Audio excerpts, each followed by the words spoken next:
Section 7, that is Information Technology. Is a member of international, national, state level committees, boards, scientific societies, and several associations.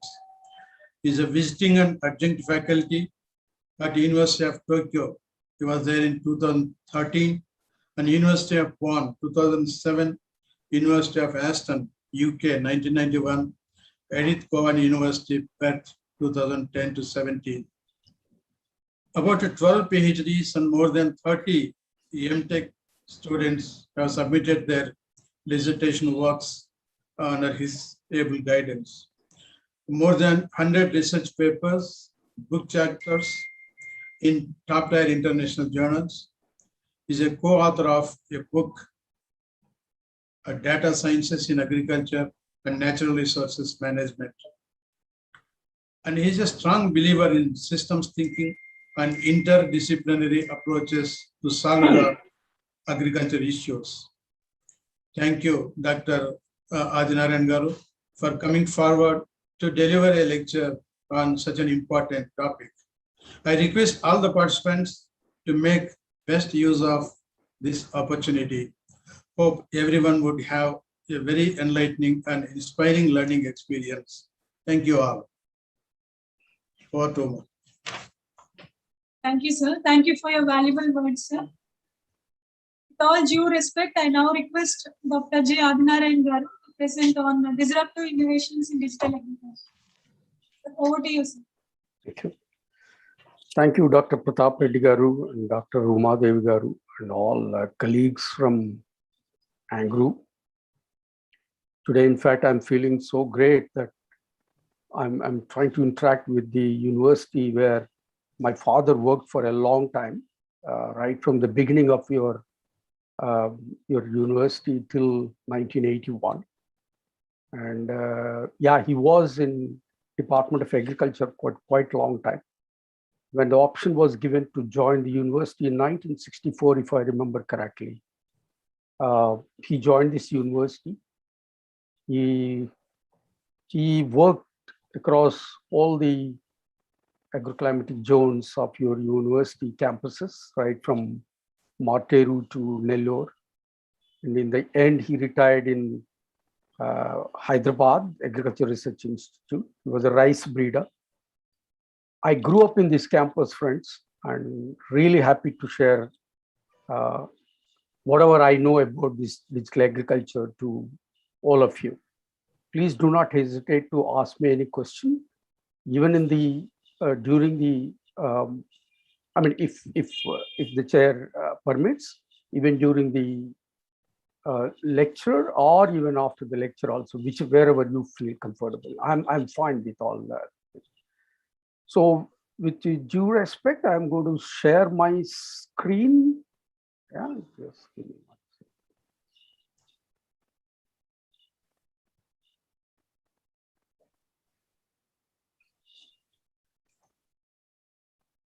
Is this visible, Dr. Uma Devi? Yes, sir, it is visible. Great, okay, fine. So, I'm just trying to push. Yeah. Okay. So, as I said, I'm pretty happy to share these insights, which I got it through our interdisciplinary collaborative research and engineering initiatives on precision agriculture. We have established an agro-informatics lab in our center. So this center offers BTech in minors, masters and PhD in geoinformatics and natural resources engineering. Like any other department, it's a interdisciplinary one where we find people, not only faculty, even the students ranging from computer science and IT to domains like geology, agriculture, and civil engineering. Well, I have joined as I was introduced in 1986 as a research faculty in this center, and then I'm now working almost for the last 35 years, 34 years or more. So, Friends, as I said, I believe, in fact, it was introduced, I believe in interdisciplinary aspects. The reason is there's nothing like any proprietary subject, particularly in these cross-domain subjects like agriculture and all. So I interact both from national and international organizations. To be very frank, my first agriculture university was ANGRU, but of course that was in Hyderabad then, when it was a combined Andhra Pradesh. And then of course I'm now with various organizations, with various institutes and various disciplines, wherein we can combine or come together to give more insights into this agriculture systems. If you please allow me, I would like to dedicate this to my beloved father, late Sri Jagalapudi Subramaniam. As I said, he retired in 1981 in ARI campus in Hyderabad, working in various institutes. In fact, when I was born in Kaikaram in West Godavari district, he was working at Samal Court. Then to various places we moved, and then I grew up. What I want to say is we dedicate this a lot. We owe a lot to your university. Let me be frank in telling this without any hesitation. As Professor Pratap Reddy Garu was mentioning, we have challenges. We need to double the production by 2050. But that's the major challenge that we have. As he was also mentioning, that we need to maintain not only the quantity, even the quality aspects also. That's a major challenge that we have. Presently, the yield improvement, if you take on the left-hand side, the graph shows that about 2.5% yield improvement we have. We need to achieve a lot. We do have a lot of challenges or issues for that matter. If you take on the right-hand side, the food security in the 21st century is challenged by many aspects. As Dr. Pratap Reddy was mentioning, that productivity, quality, and benefits to the farmers.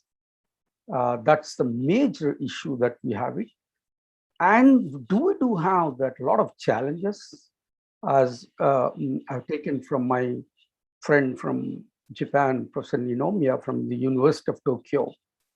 So that's the one which, for example, you take the climate change. I don't need to tell to this august body about the kind of issues that we have it. For example, you take the world, at world level, about 50% yield reduction all over the world that we have it under this challenge. And you take, for example, one maize crop, about 15% in US and 10% in India, the impact of each 1 degree temperature that we are going to see in future. So I would like to mention here, we must focus not just only on productivity, even the sustainability aspects. So there is a paradigm shift now, as Professor Pratap Reddy was also mentioning about that. So the only solution what we have here is, friends, we need to apply these quality inputs, as he was mentioning, in an optimal way. So that's what the precision agriculture is about. But I would like to add a little bit more dimensions to this precision agriculture by taking the right tools and technology, how we can convert this one into a digital agriculture. Friends, yeah, this is the paradigm shift from maximization to optimization. We are rapidly losing the fruits that we have got from the Green Revolution. Everybody is aware of that, which is, of course, based mostly on chemistry and engineering, which is presently a non-sustainable system. But the only way what we have is to just go for precision agriculture, which all know, everybody is aware that it's more a sustainable and environmental friendly, pollution free, science-based, the agriculture aspects, where we can probably think of generating from tacit knowledge to the explicit knowledge. So with which we apply these inputs and then try to see whether we can increase the production at the same time by adding optimal use of this one. I really like this slogan, what I have seen from the Department of Agriculture of your own government. Atiga vadite yaru kuda barve. That's absolutely true. It is absolutely true. I really love that statement. Yeah, that is one thing which I would like to say. And on the right hand side, I took it from the Journal of Biosystems Engineering. The growth of precision agriculture, as you can see, it's exponentially increasing. Of course, it's shown is up to 2016. If you see right now, the most of the works which are going is on the precision agricultural aspects. So that is the crux, or the viscosity of the issues or challenges that we have it presently in the contemporary agriculture friends. The only thing which I would like to mention, when you want to do a proper precision agricultural aspects, two subsystems or two modules that we should think about, that is the systems approach, where we are trying to identify the linkages between those causative factors. Okay, for example, you take air, organisms, soil, water, rock, and things like that. Yeah, which we should not think organisms or air or soil as a separate entity. We need to really see that what is the linkage between this, including your weather parameters, as the Dean was mentioning about that. And if we can apply that one in a critical zone, okay, the systems approach in a critical zone, which I have shown here, are taken from this side. What is this critical zone is about? Is a heterogeneous near surface environment in which complex interactions takes place between these factors, right? That regulate the natural habitat, which is of course determine the availability of life-sustaining resources. I'm just reading through whatever is mentioned here, but that's an absolute truth. We need to think about this systems approach in critical zone when you're thinking of, getting into this contemporary agriculture, right? As I was mentioning that precision agriculture is input-based, zonal-based, right? So we know that there are some right things which are involved in the precision agriculture. Those R's are the inputs in right time, place, amount, that everybody is aware of that, right manner, right? And right genetics. Not just only time, place, amount, and manner, but even the right genetics is another one which is very important for us to follow it up. Another dimension I would like to add here, rather many people are adding here, is with the right tools and techniques. So that is where we can think of, going into this contemporary agriculture.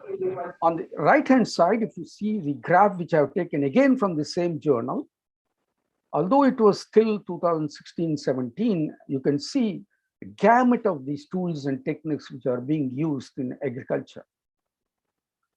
And many things which are happening these days all over the world, right from Internet of Things, your sensor networks, remote sensing, geographical information systems, and interoperability, machine learning techniques, mobile telephony, what tools you can think of it, whatever you have it in these days, these devices which are being used in other what called systems in agriculture. Also, we can make use of it and then see whether we can help this farming community to have qualitative and quantitative food production, right?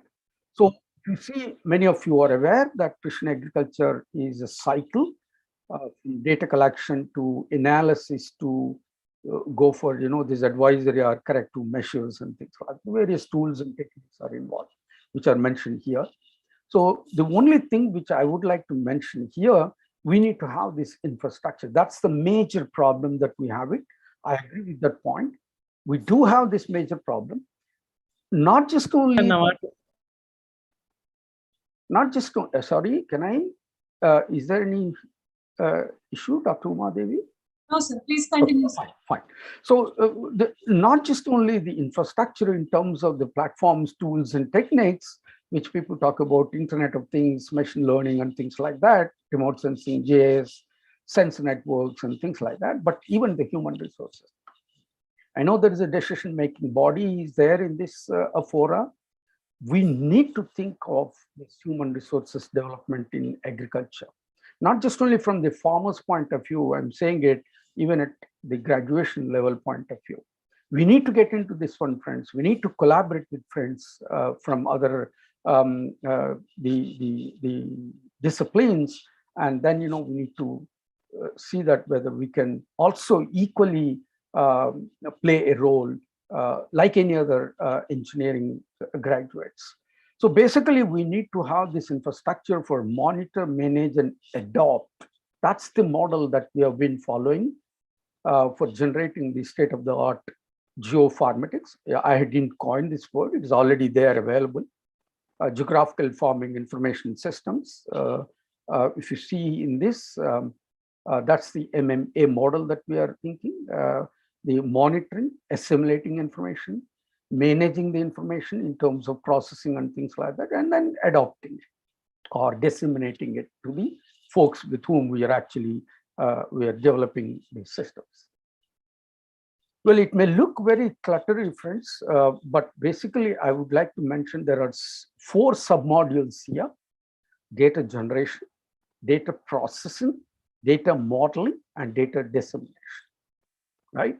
So the data generation, if you take here the information assimilation that you are getting from various platforms, right from your what called proximal to the spatial systems, right from the old traditional conventional sensing platforms to the novel sensing platforms in terms of LIDAR, hyperspectral, thermal, and genomics and phenomics is the one which is really playing a big role here. I'm going to talk a little bit about that in the end, but this is the one which is really making a lot of disruptions these days. For example, you take hyperspectral.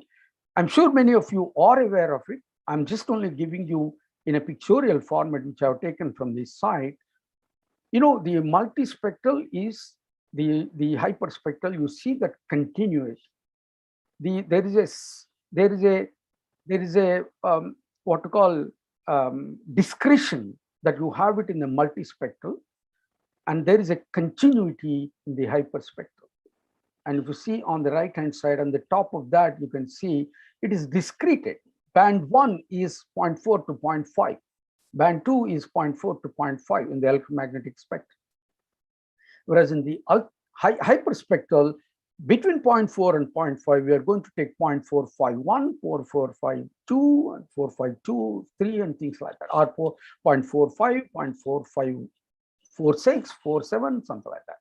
So we are going to add those spectral signatures to the system or that platform where we are collecting, where we can get the specificity of the bands where this reflectance or absorption characters differs from feature to feature.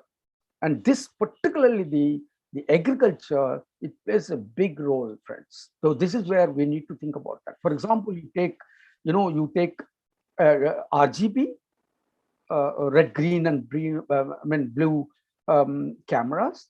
Yes, you can definitely do biomass estimation. Whereas if you take a multispectral, I'm sure many of you are aware of those indices which are available, and the kind of the spectral signatures you get immediately between red and infrared bands. So that difference, which makes a lot of difference for us to identify vigor of the plant, not just only the type of the plant. So you can identify the stress. Whereas in this hyperspectral, you can even estimate that. So you are quantitatively saying that, look, this is the kind of stress you have it. This is the kind of quantity stress that you have it in the system. So that is exactly one of the novel systems which I would like to mention here. So hyperspectral LIDAR is another very novel platform. And the other one, the submodule is the data processing. Once you assimilate, the other one is how do you, identify the interactions, right? So those underlying interrelationships that we need to understand, that the meaningful information that we need to get or gather from this assimilation of the data. The only thing is here where you need to have good human resources, good infrastructure in terms of tools and techniques, and then see whether we can make use of that to when you get this high throughput data, when you get this stream of the data. So we need to think of different, the data analytics here. So I'm sure all of you must be hearing about this big data analytics, where we get a lot of voluminous data, not just only volume, the authenticity of the data and things like that are there. There are 5-6 V's are there in the big data analytics.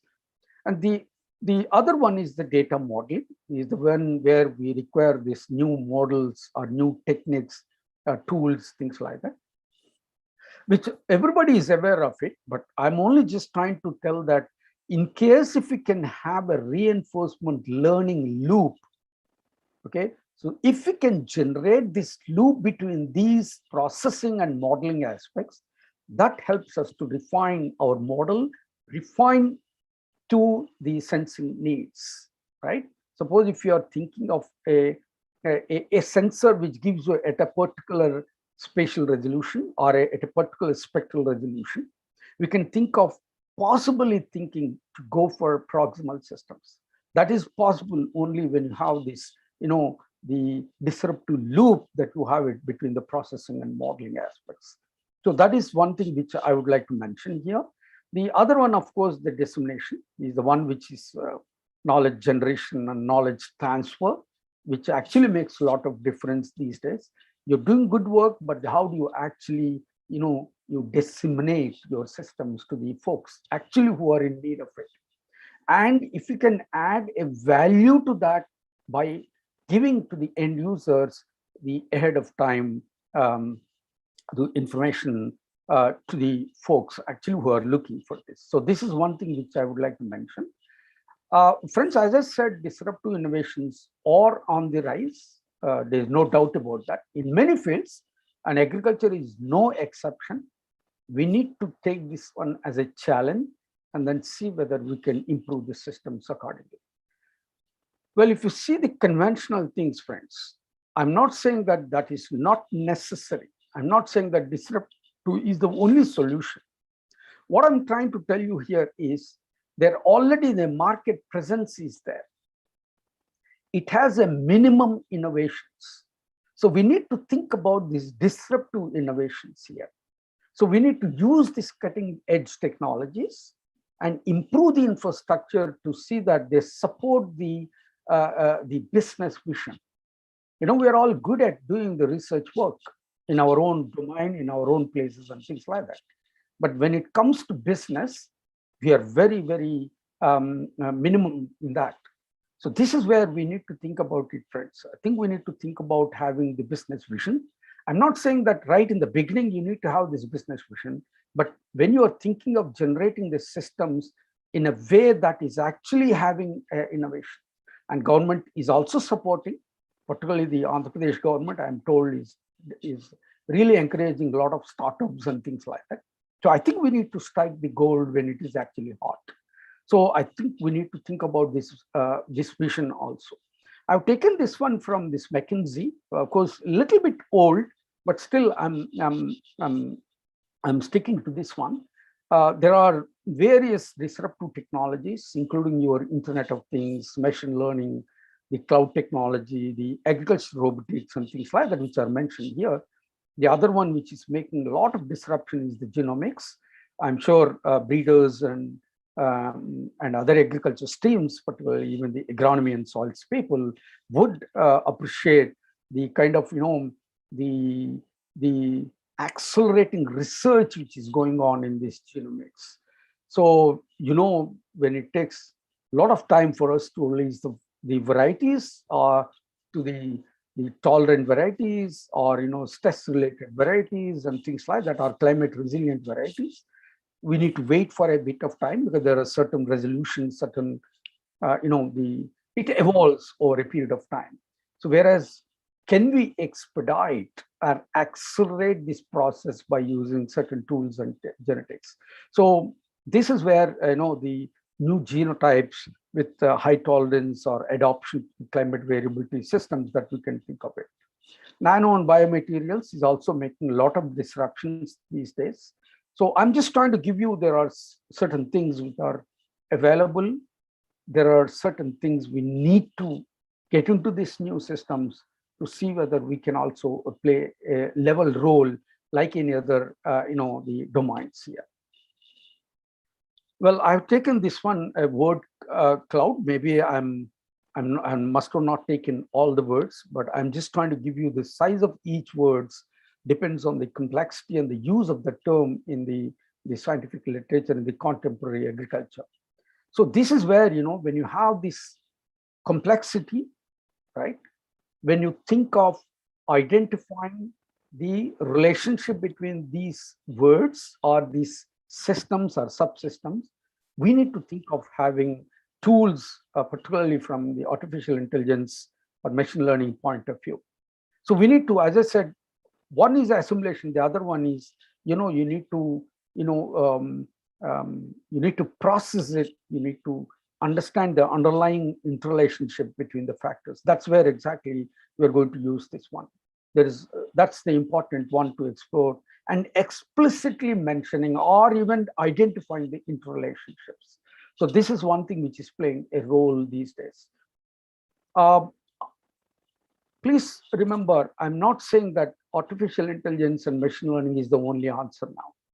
We should not ignore the real learnings from the farming community. It has been evolved over a period of time. I don't need to tell all of you because we're all learned persons in this field. The real intelligence which is there, can we also take and augment with the new tools which we have it these days? That's exactly I'm trying to do here. Yes.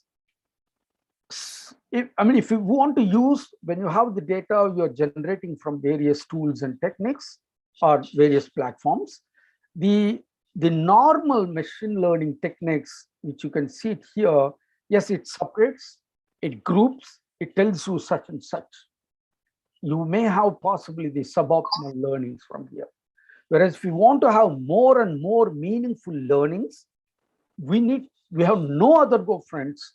Although your brain is good, your techniques are good, you're doing good field work, you're getting a lot of data, and you're storing a lot of data, but unless you identify this, the hidden or the more learnings from the tools like what we have is deep learning techniques. So this is the one which which not only identifies, which actually gives you the relationships, it also tells you quantify, classify, and things like that. This is what I'm trying to do. Suppose you want to identify the stress analysis, you want to do stress analysis, you can identify, you can classify, you can quantify, you can even predict that. So that is the advantage that we have with these tools and techniques. The other one which is making a lot of disruption these days is the Internet of Things. I'm sure many of you are aware of it. The IoT is playing a big role. The 5 major steps if you take in the IoT, it senses, transmits, store, analyze, and act. So these are the major 5 steps that we have it. But if you want to have an intelligent IoT, friends, we need to think about how good you can analyze and how good you can disseminate and how good you can act. You, in the sense, the final stakeholder or the user on the ground can act based on your knowledge or information that you're generating from these platforms. That is where exactly I'm trying to say that we need to think about having, one need not be expert in this artificial intelligence, but I'm trying to stress this point here. There are some tools and techniques which helps us in generating meaningful information for better decision making. So this is exactly what we need to do.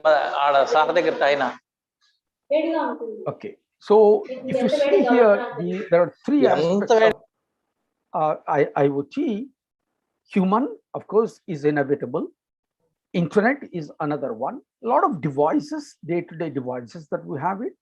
So these three, if we can combine this one, it acts like a IoT. But if we can add a dimension of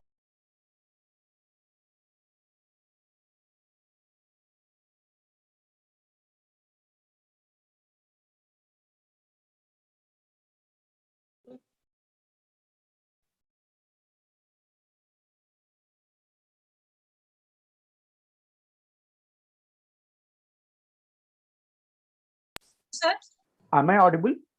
sir, now you're audible, sir. Okay, how long I was not audible? Sir, just for 2-3 seconds, sir. Okay, fine, no problem. So I hope I have mentioned, you have seen this previous one, right? Yes, sir. Did you see this one? Yes, sir. Okay, Yes. great. Okay.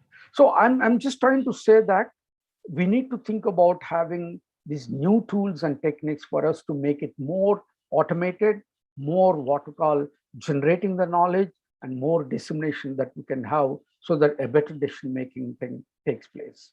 Right. If you see, friends, IoT, unfortunately, in our agriculture systems, maybe in 2015, I'm trying to give you here, but about 0.8%, I can see it here, the utility of this IoT in agriculture. Most of the things which are happening in wearable or the day-to-day activities, and smart cities and things like that. Unfortunately, in our agriculture system, even if you take the kind of developments, the kind of reality, kind of realization of this IoT and AI techniques in agriculture, maybe it comes to something like 2% or so. That's where we need to think about having better systems using these tools and techniques. Well, please remember, I'm not here to propagate we should use machine learning and IoT only. What I'm trying to emphasize here, these conventional methods of sensing are no more sufficient for us to get more, interactively or more what call meaningful information. Thereby, you have low innovations and things like that. Whereas, I'm also trying to tell here, sensing is not a standalone concept. There's no, I'm not saying that it is indispensable. It is useful, I'm telling that, to understanding the underlying interactions, the processes, the science behind these systems, and developing those devices and systems accordingly so that you'll have a disruptive innovations. That is exactly I'm trying to give you here. It requires, only thing is it requires infrastructure that integrates all these components. Our approach has been, friends, apply these geographical ICDTs, these tools and things like that in precision agriculture with logics, the science, mathematics. That is the one which we are trying to apply, including we are applying data sciences to develop these models, devices, and prototypes. We have been developing the decision support systems. We are developing some new models or new methods, I would say, in fact, adding some new modules in the existing models. I understand the model development, unless you do a long-term experiment, it's not that easy to do that. But what we're trying to do here is to use these GeoICDTs to even add those new modules in the existing models. We're also developing some novel systems, which I'm going to talk a little bit about this in my future studies. This is the first one which we have interacted with Angru way back in 2003 or maybe, 1990 to 2003, if I remember correctly. So this is the GeoSense that we have developed it, combining both spatial as well as proximal sensing systems. That we have used it data as a service, and in terms of service, we have also given the service in precision irrigation and precision protection, also in yield modeling aspects. Some of you may be aware of this model called Simbriu, which is applicable in rice. We have added some new modules into that.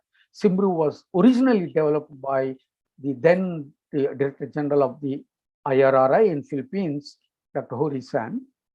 So we have added new modules by giving this water and nitrogen aspects.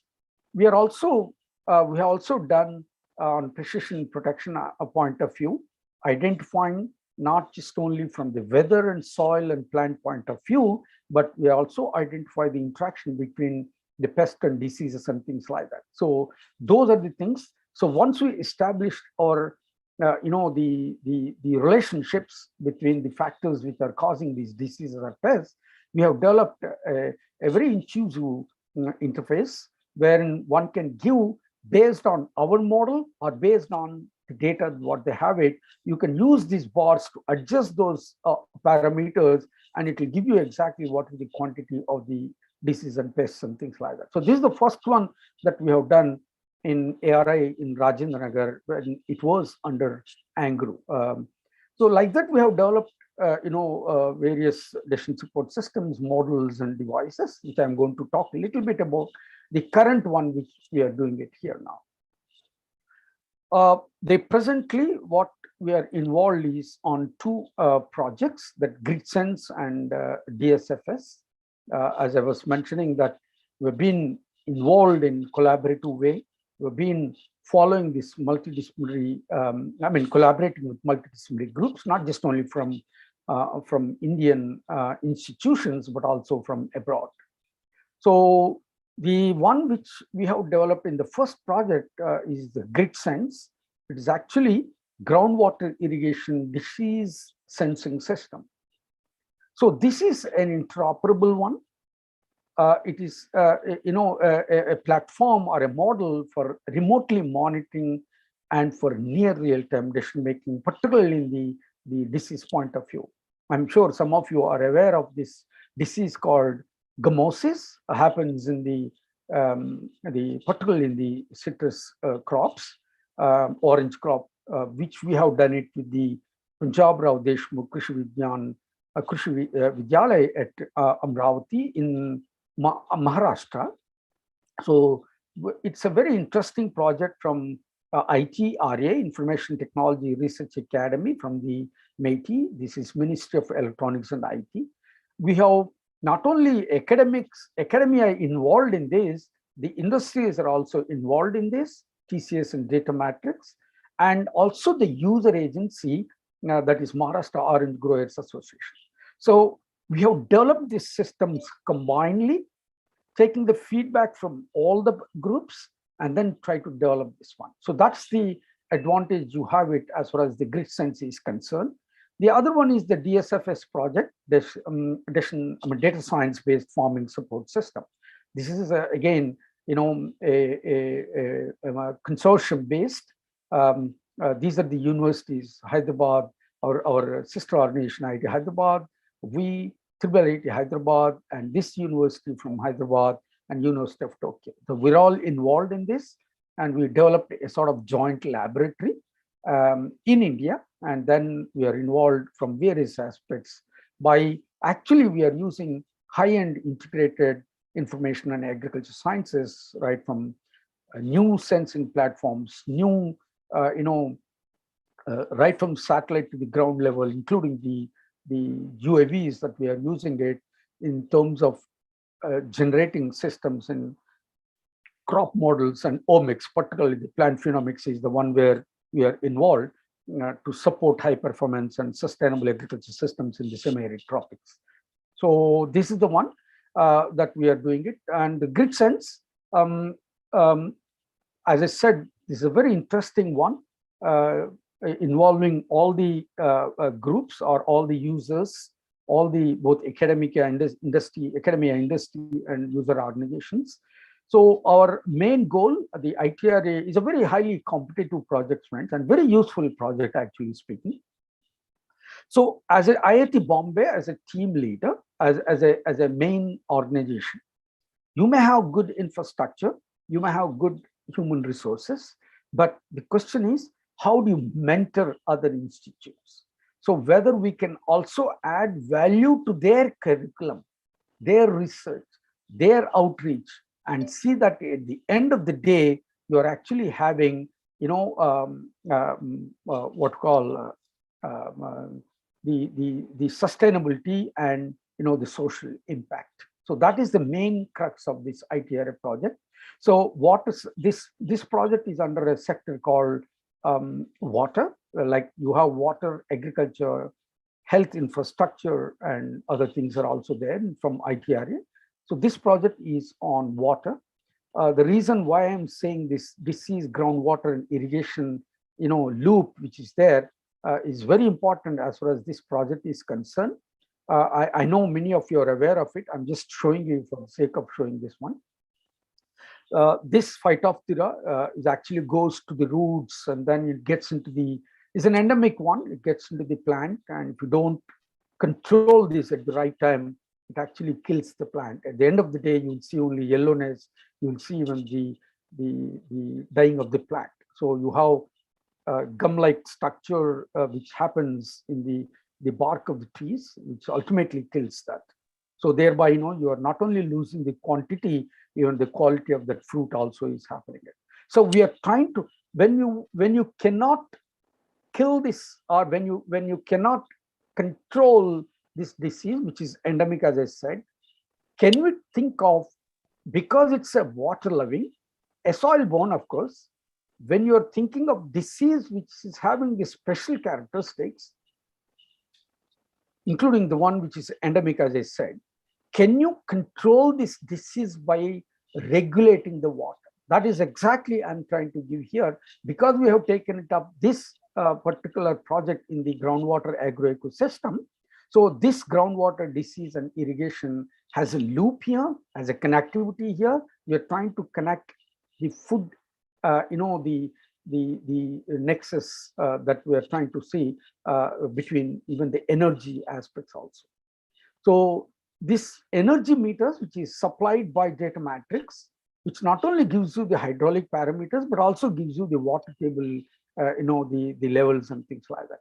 So that actually helps us in disseminating this information to the folks, to the user organization. Look, you have this much water. You can use this much water. The reason is, if you use more than this, you don't get the quantity or quality. You don't get proper, food production and things like that.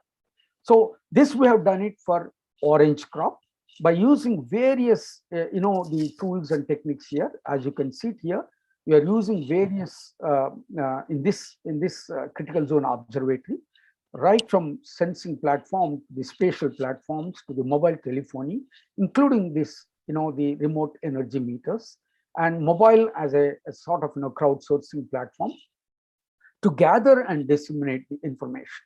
So this is what the critical infrastructure that we have developed here in this critical zone observatory, and then give this platform for people to give, look, this is the decision making, you take it, right? So if you see here, I'm going to give you how we have done by generating some novel systems here. So there is a novel platform that we have taken, IoT-based smart agriculture platform. It's known as SenseQube. Presently, it is known as SenseQube. We have patented this. It senses, it analyzes, and also helps in taking proper decision-making actions. So this is the SenseQube I'm talking about. How it is actually there, let me tell you. When you want to develop a system, friends, well, I'm going to talk what do you mean by smart in the end. I'm talking smart here. How intelligent is your system? Fine. But when you are thinking of developing a system to the folks who cannot afford this integrated infrastructure, for example, you take even the SenseQube platform. I'm saying platform because it actually not only senses, it analyzes and gives the decision-making tools. So we are using completely open source hardware and software. Our main contribution in this one is trying to develop that software as a middleware and keep this one in the cloud. That's our main strength here. So if you can generate such cloud-based models and put them in a cloud, see that you get this sensing platform.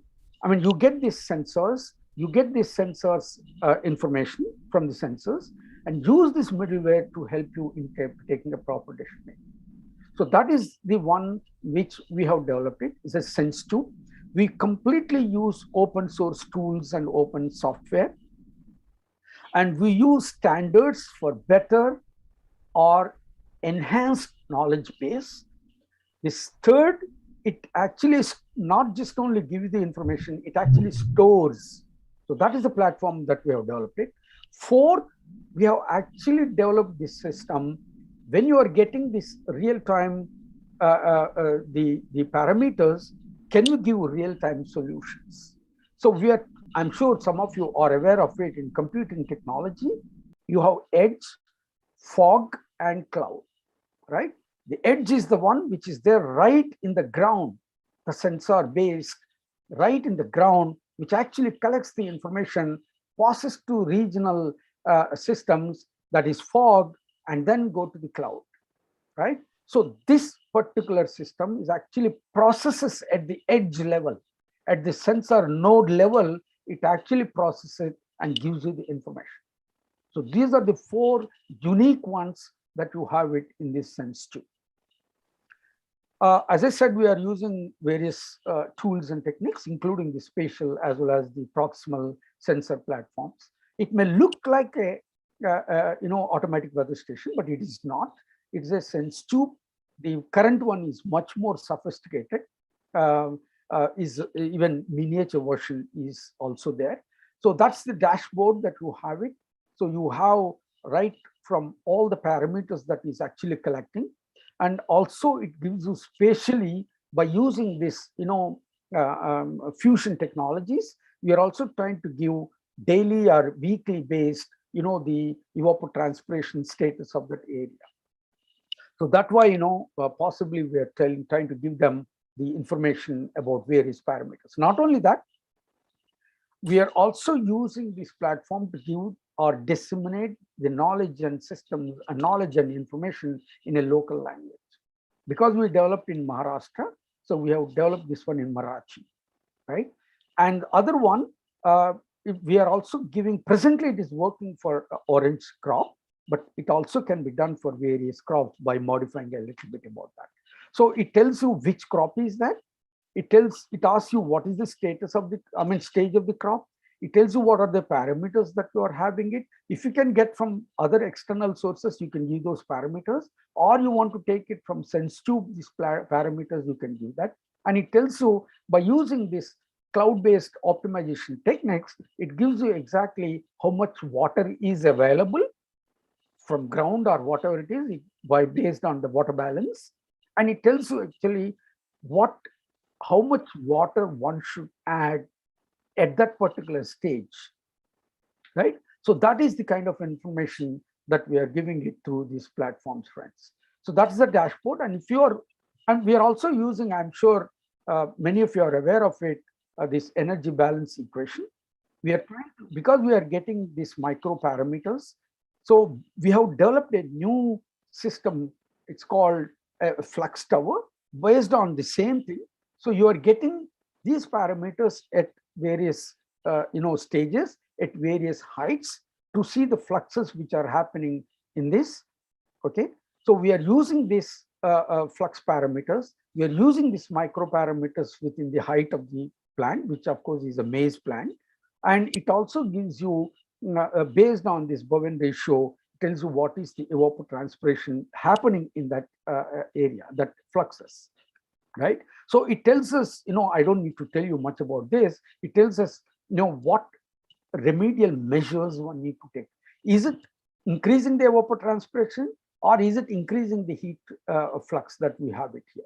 So obviously, I'm sure everybody is will agree that evapotranspiration is the one which we need to tackle more than what is heat influx and all. So that is the one which we are trying to do that. So using these micro parameters and giving those, adjustment, what productivity can be done and things like that also we have done in this module. If you are more interested, I'm collaborating with my colleague in my own department. please visit this website. You can even Google SenseQube or SenseQube to get more details, right?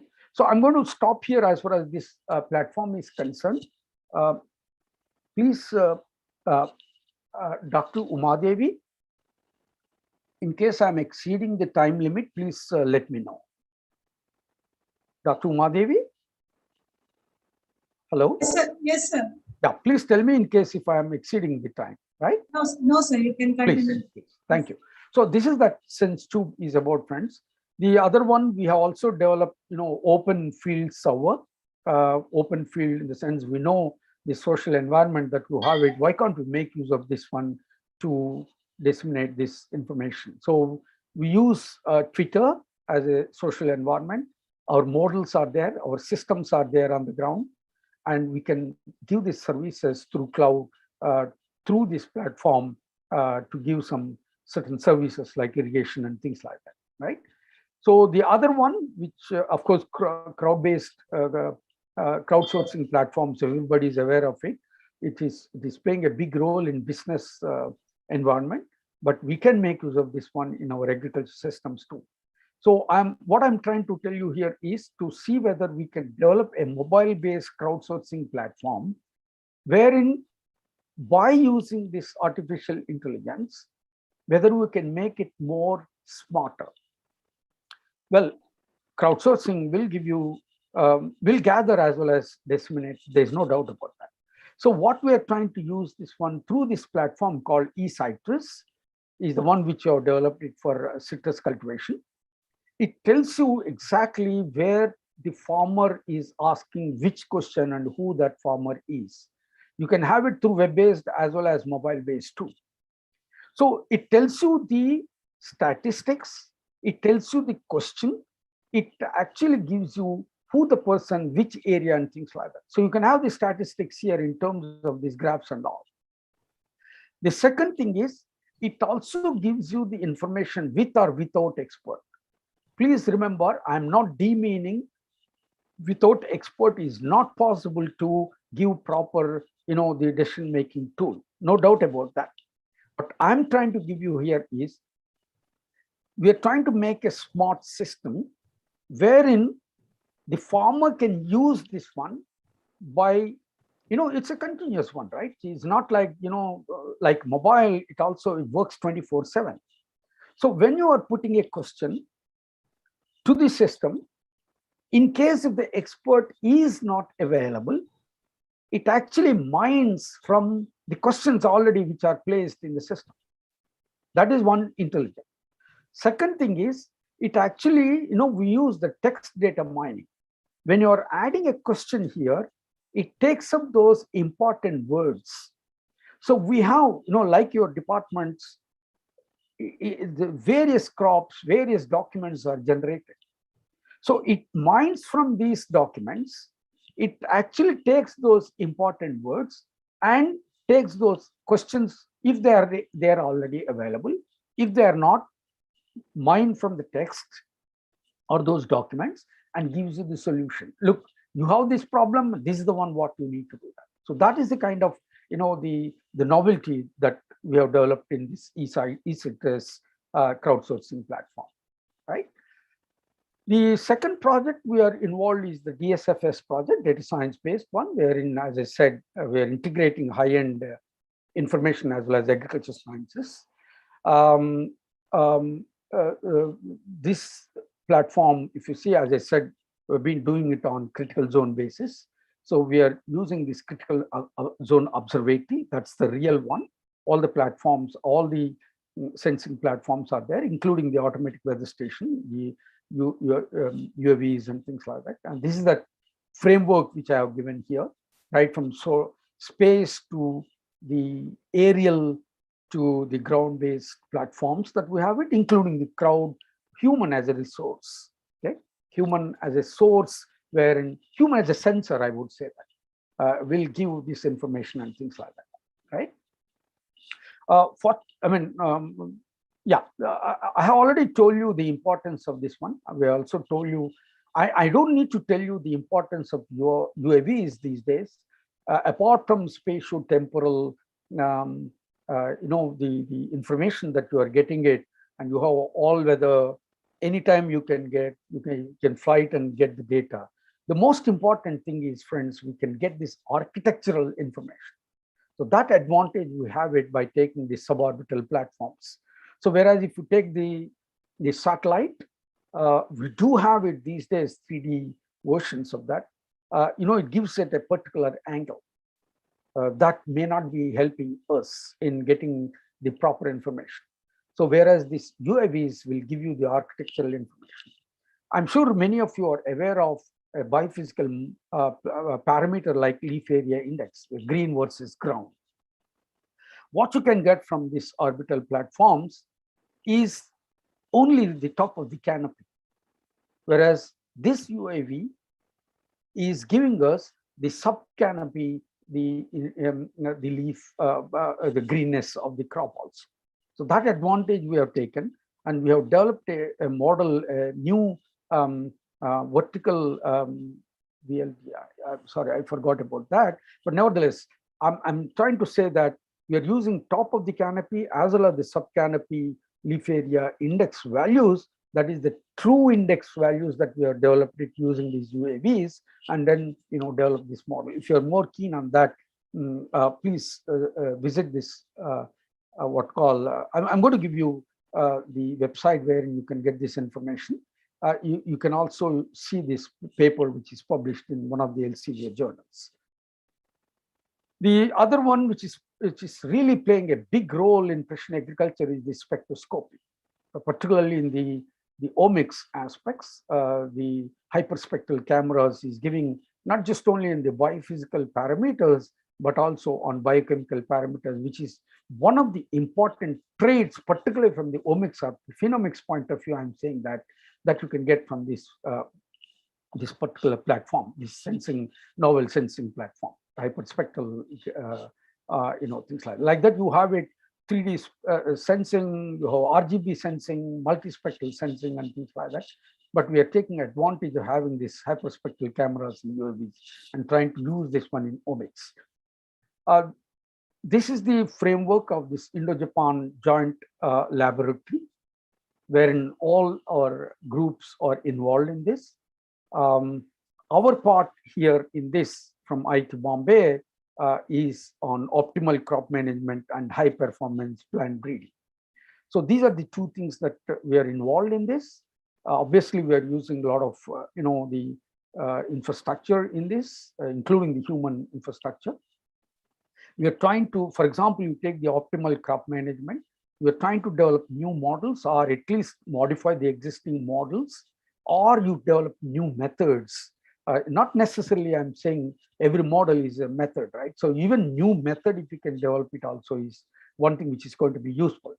Okay, so the subcomponents within this optimal crop management is to see whether we can identify on-farm or at-risk crop stress dynamics, particularly from the water and the nitrogen.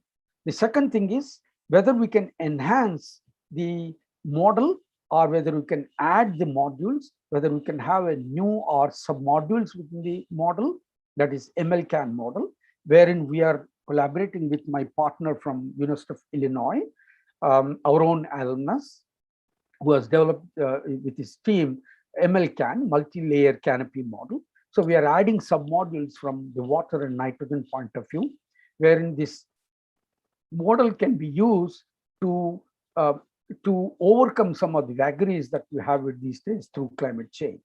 So ultimately, we are trying to develop a decision support system, on-farm decision support systems, to take immediately the decisions on that.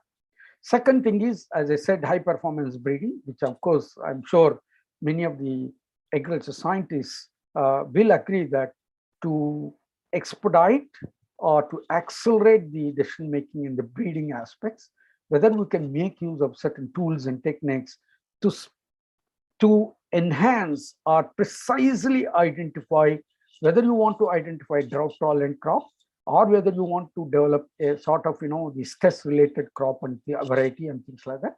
So that selection is possible by using this the high throughput plant phenotyping platforms that we have it.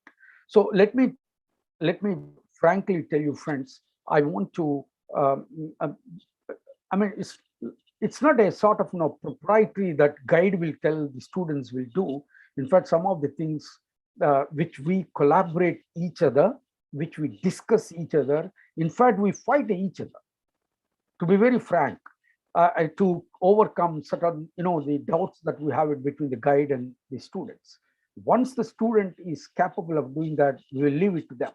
And these are the folks who actually can, jack it up and then use these systems for generating new or novel the devices or platforms or models here, right? So that is the one, the one which we have developed it. Just give me one sec, whether I can, yeah. Can you see this one on the top of this drone-based hyperspectral imaging for optimal crop growing? So this is the one we are using. We have, as I said, we are developing this one in this Hyderabad farm, PJT SAU. So we have taken various, particularly 3 doses or 3 treatments of water, 3 treatments of nitrogen. So which we are doing it on the maize crop. So this is the one which you are doing it in Hyderabad, the semi-arid tropic condition.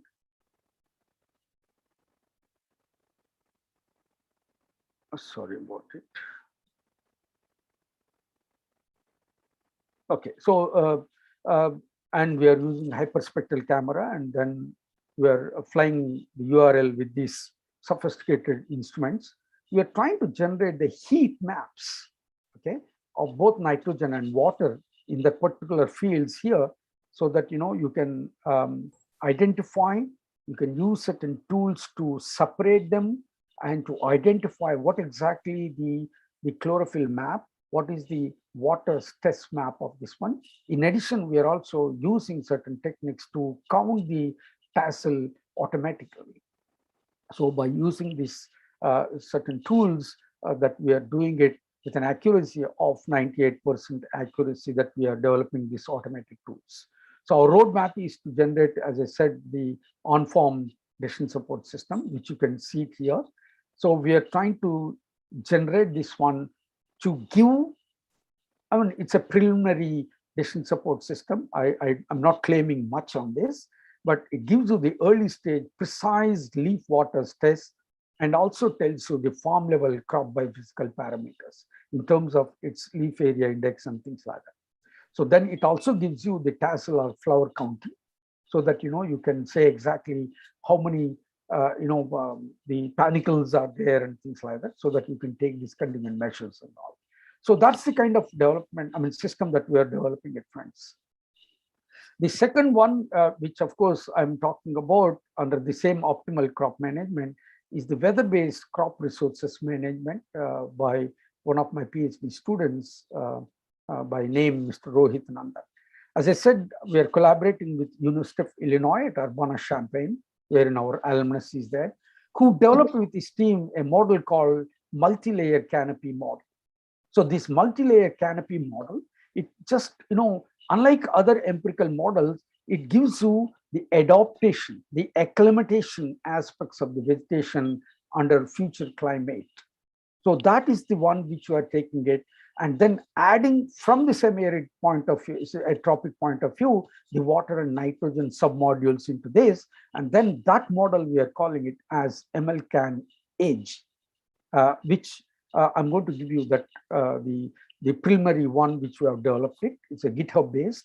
So which takes care multi-layer canopy parameters and gives you the information about this nitrogen and water, how it actually behaves with future, the climate change scenarios. So we have generated the scenarios from the carbon dioxide, the precipitation and temperature point of view, and then we have used this one to generate how good this parameter is helping in future climate change aspects, and which irrigation model or scheduling method that we should use to overcome this water shortage problems.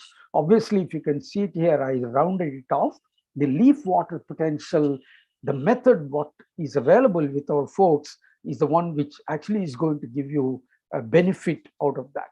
I'm just giving you the steps that we have involved here. But what I'm trying to give you here is we are trying to add new modules and to see whether crop growth parameters, particularly from the water and nitrogen, is added in this multi-layer canopy model, and then give the scenarios how it's so your system is going to behave in future.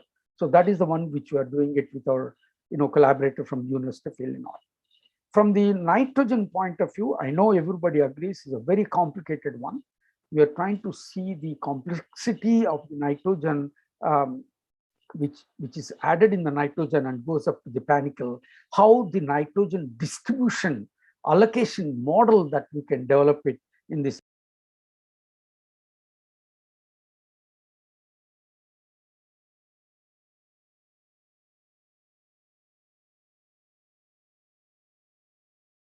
Sir, you are muted, sir. Is that okay now? Yes, now it's. So, so we are having this, with or without nitrogen, how it's going to behave under these weather scenarios or climate scenarios. And we are also trying to, ensemble the results that we have got it both from water and nitrogen by generating the scenarios with different models. The models which are, this model is actually, we are adding this nitrogen and water. There are certain models which are exclusively working for nitrogen and nitrogen, water and nitrogen, right? So those models we are trying to ensemble and then try to give the scenarios. So our observation is MLCAN is behaving well. So both for nitrogen and water, we are yet to publish this one, but still you can visit this GitHub-based the URL where you can get some information about this, both for water and nitrogen allocation models, and with water and nitrogen, how actually from the multi-layer canopy, how the distribution of this water and nitrogen can be seen with different scenarios that we are going to have it in future. The last one, which I'm going to mention here, is on high performance plant breeding, which of course I was mentioning the importance of this omics here. And if you see here, the growth of this machine learning and deep learning techniques that is being used in plant phenomics. This is the one which we are developing it here in this DSFS model. Again, I've taken this one from the journal, how it's actually growing over a period of time, the importance of this machine learning and deep learning or artificial intelligence techniques that is being used in high performance plant breeding. I'm sure many of you are aware of it, friends. What is the phenotyping? I don't need to mention here in this platform. Phenotype is nothing but the environment as well as genotype and the interactions between this G and E. So that is the one mathematically, if you take this one, the traits which are responsible for certain aspects. When you have an aim of generating this variety for such and such purpose, maybe for climate resilient, maybe for water resistant, maybe for drought resistant and things like that, or you want to produce some short variety and things like that. So that is the one. I know plant phenotyping is not that easy, particularly when you want to do it in field one. The field phenotyping is very important. These plant breeders, they talk in terms of lines. They take 200, 300 lines and then, try to identify and things like that, which is a very elaborative and very lengthy process. There are some platforms which are available. Of course, one which we have used it with the collaboration from ICRISAT, this high throughput plant phenotyping platform, is a laser scan. Gives you information on 3D images. You have 8 trenches on either side. So each one will actually give you 288 sectors. So that means in each sector, even if you want to have replicas, so you can have at least 4 replicas of 288 lines into 8, okay, about 4,500 or 608, I would precisely. So those things can be scanned at one time So it's a high throughput, very big voluminous data that you have it. You know, I'm sure you all know that, you know, when you're thinking of doing this one, particularly from the spatio-temporal point of view, to identify that particular variety based on the traits that you are doing is very difficult, particularly in the field. So the field phenomics is the one which is very, very important. So typically these breeders take a lot of, you know, the varieties and then try to bring out those varieties in that particular zone or area, depending upon that.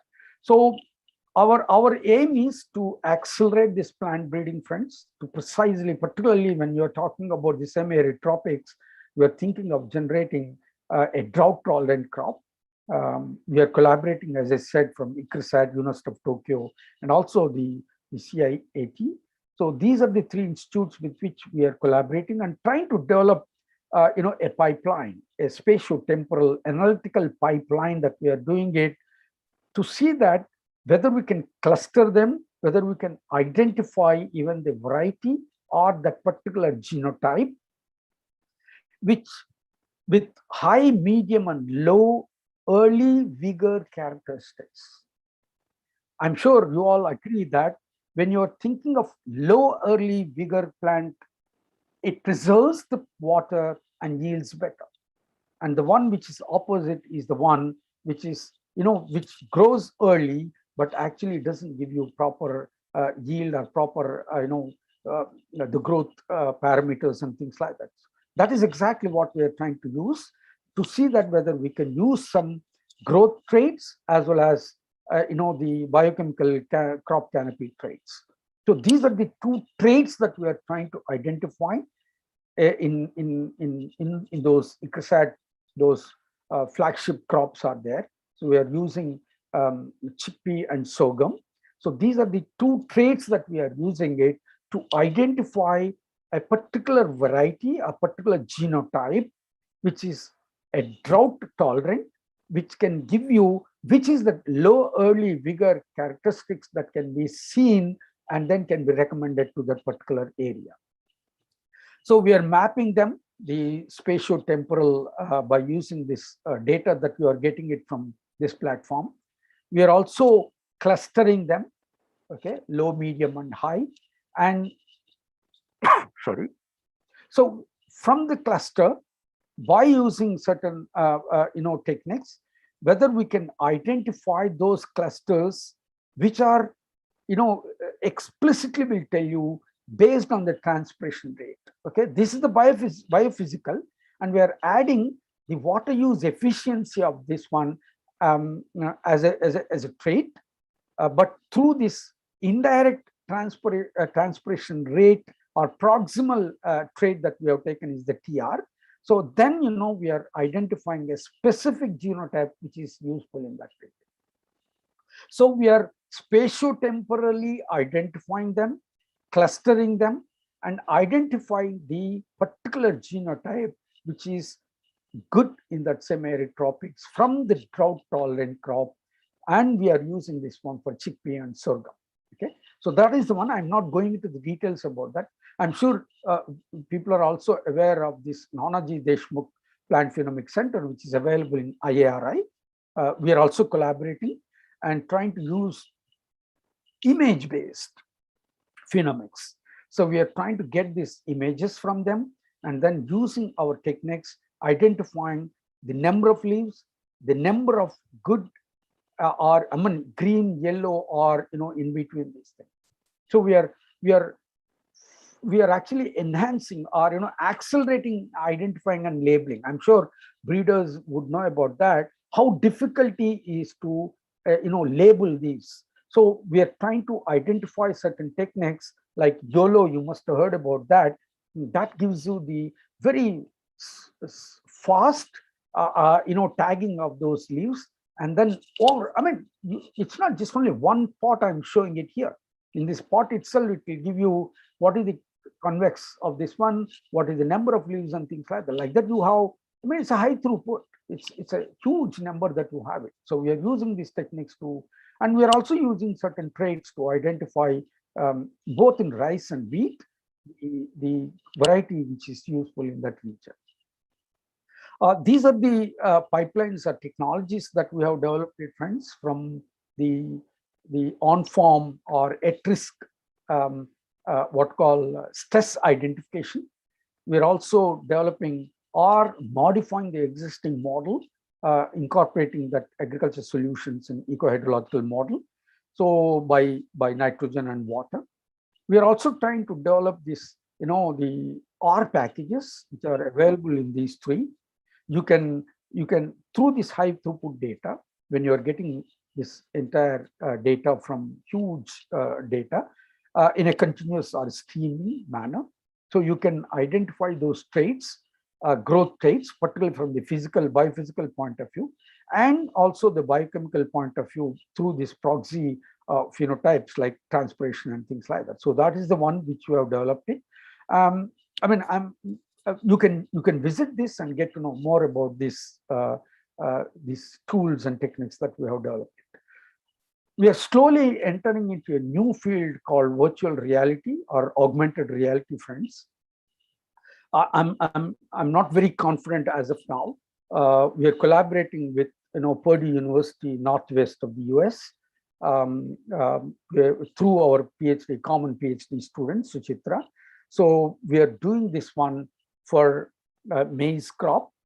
I mean, if you can see on the right-hand side, I mean, 3D technology is there. It has been there for quite a long time. So whether we can use that 3D and then try to develop a virtual plant. So through some platforms, we are trying to give some virtual plants at what stage, at what trait, and in which place and things like that, that helps us to identify such and such genotype. So I'm not going to the details again about that. In fact, I myself, I'm not very confident, to be very frank. We are right now entering it in this field through my partner from the Purdue University Northwest. Friends, I'm going to end with just two slides. Yes, we are generating huge data.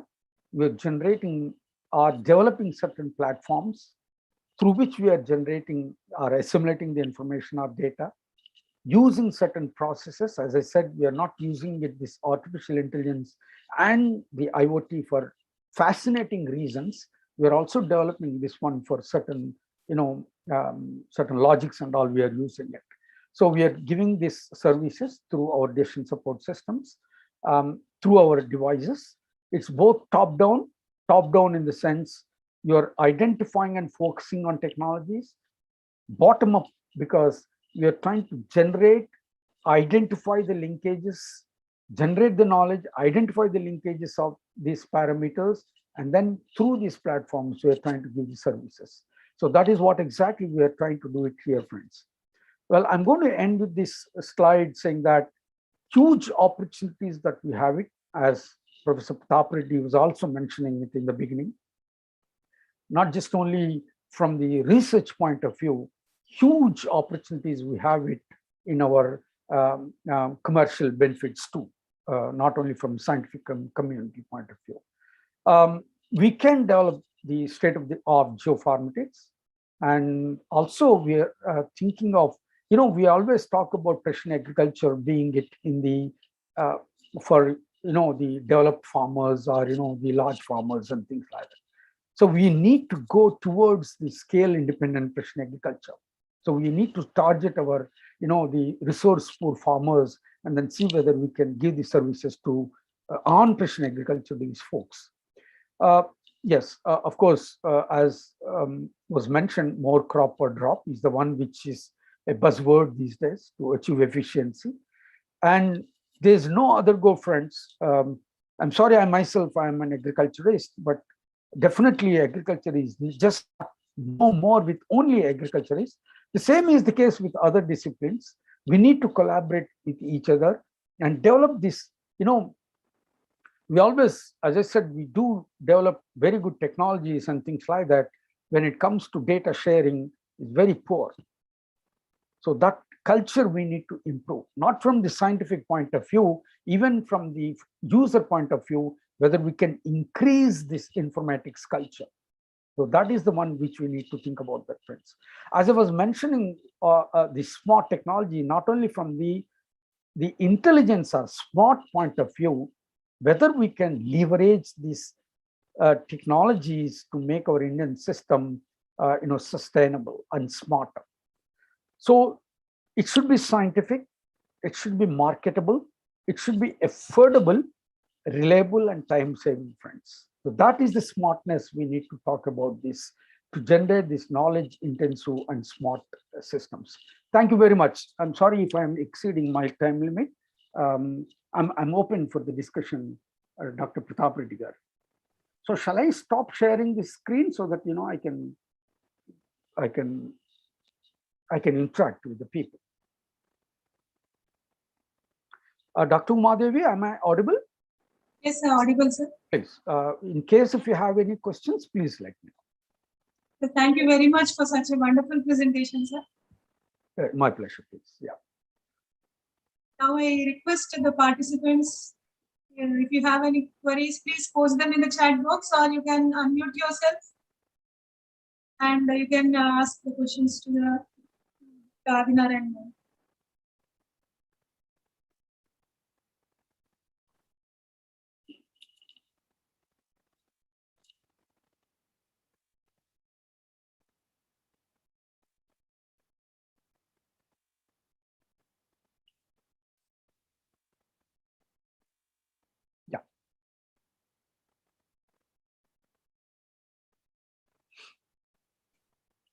Yeah. don't have any questions in the chat box, sir? I don't think any questions are there. Yeah. First, the scientists and faculty who are present here, please unmute yourself and request you to clear your questions. Madam, chat box is disabled for all the participants. Okay, ma'am. Okay. Yes, ma'am. That is why we could not do. Okay, okay. Actually, we have it disabled now. There is some technical problem. Okay, fine. Ma'am, if you want to ask any question, please ask me. Sir, namaste. Myself, Lavanya from Statistics Department. Yes, please. But may I know the basic difference between precision agriculture and smart agriculture, sir? Okay. In a single sentence. Let me go back to precision agriculture and precision farming. Okay, sir. I'm sure there is a difference between farming and agriculture, right? So basically, when you are thinking of at farm or at risk or at the farm level, that's the precision farming. Don't take it, Adi is saying, look, this is the difference between that. But like any other farming and agriculture is a broad term, right?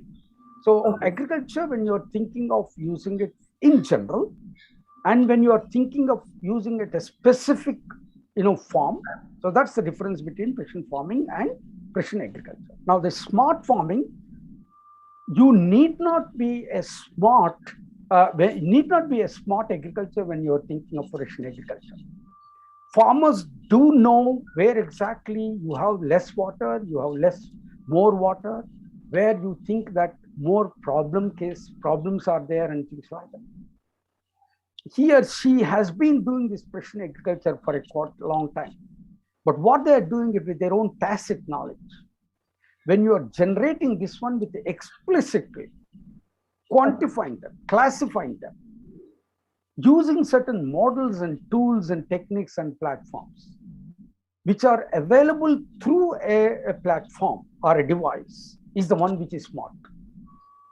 The smartness not just only coming from, as I was been mentioning, that not just only from intelligence or the smartness from these tools and techniques, but actually trying to use this one to take proper decision making.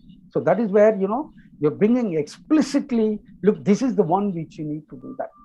And also generate scenarios, right? If you can use this one, this is the scenario you're going to have that. if you're using such and such inputs, that's the scenario you're going to have that. So that's part of smartness. That is where, the smart agriculture comes into the picture. Okay. Am I clearing you out? Please. Yes, sir. Yes, sir. Yes. Thank you, sir. Thank You're you. welcome.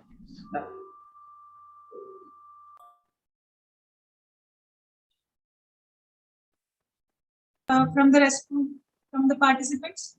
Any other queries from the participants?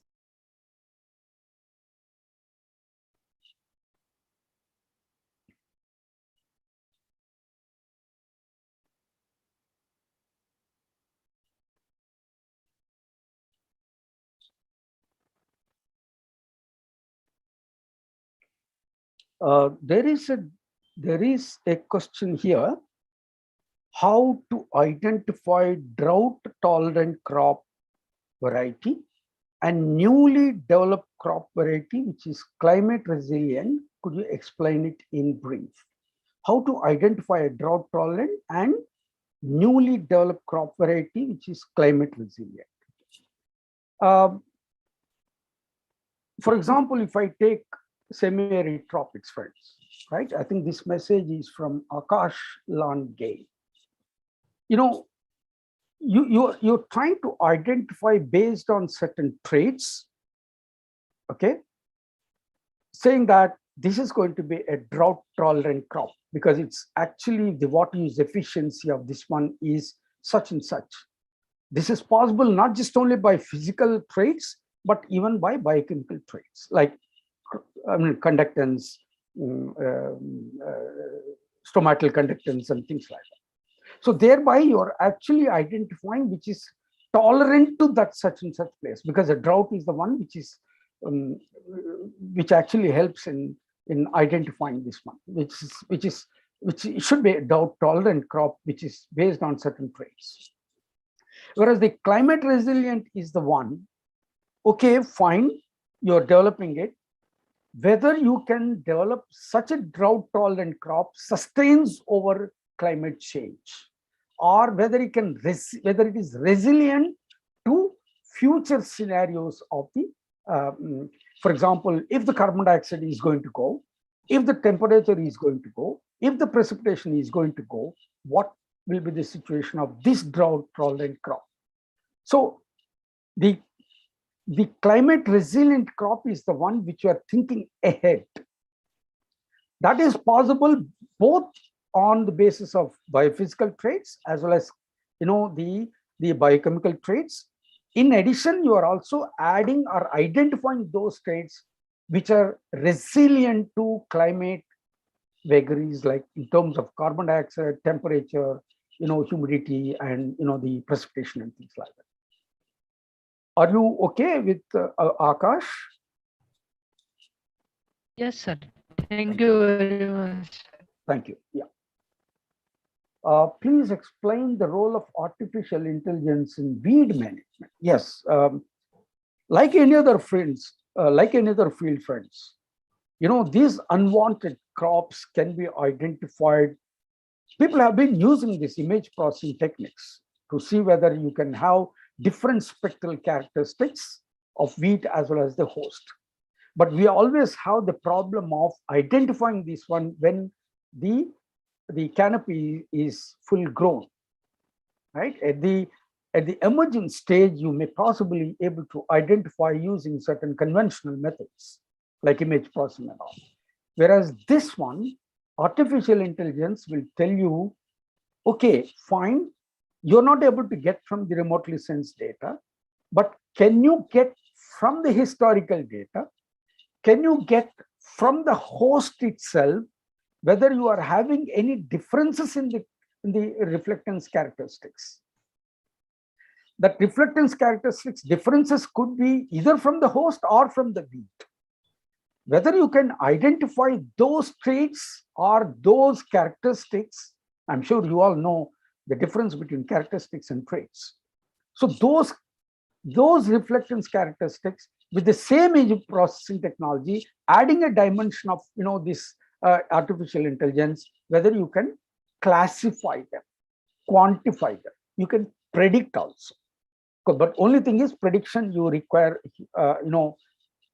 your historical data and things like that. So that's the difference which you are making it by using this artificial intelligence. Basically, I'm trying to give you here is, you're trying to explicitly identify, you're explicitly quantifying the difference between the one what is already available and the one which you are doing it. So that is exactly where the artificial intelligence is giving an added advantage, hands-on to the existing ones.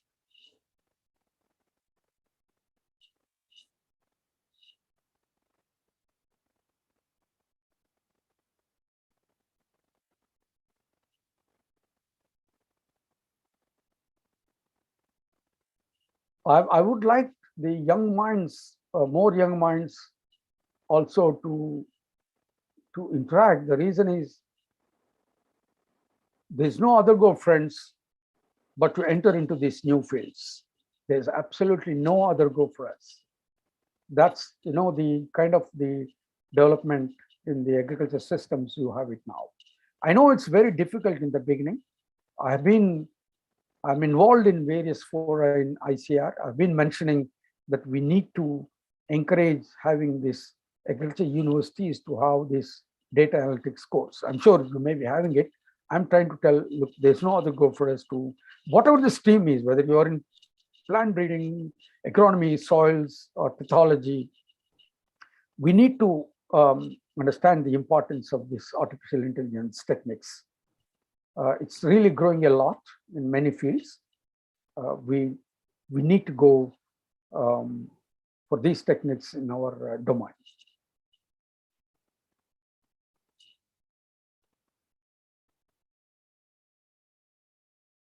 Yeah. Okay. I don't see any questions, Dr. Uma Devi. In case, Yes, sir. if you have any questions or anybody, please don't hesitate to reach me. Yeah. Please don't hesitate. As Dr. Adinarayan Garu said, please don't hesitate to ask questions. If you have any questions, please unmute yourself and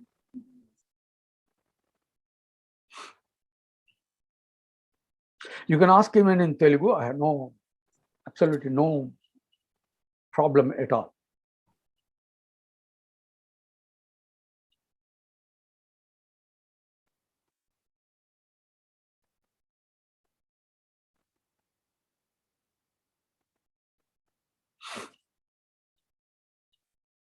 Okay.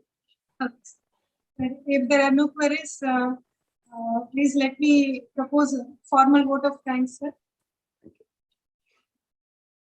At the outset, I would like to extend heartfelt thanks to our Honorable Vice Chancellor, Sri A. Vishnuvardhan Reddy Garu, and Dr. A. Pratap Kumar Reddy Garu, our Dean of Agriculture and Principal Investigator of IDP, for their endless support and guidance in all the IDP activities.